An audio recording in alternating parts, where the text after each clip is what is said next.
Kisumu, tulikuwa huko Kisumu, tungekuwa huko Kisumu hao watu wote wangemwosha Kefa na pesa.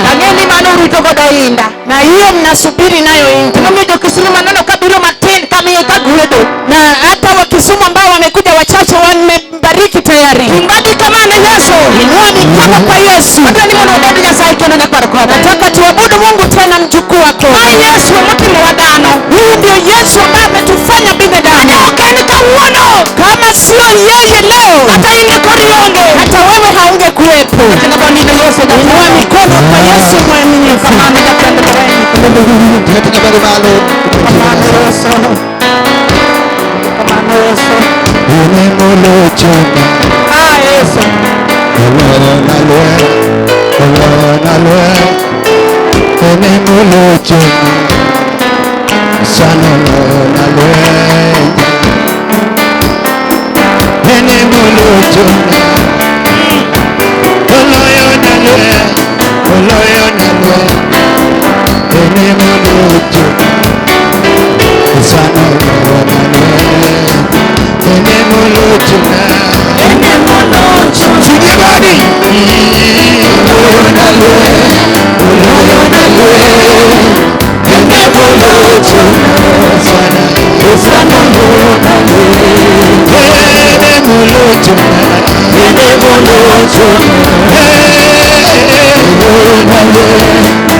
Come on.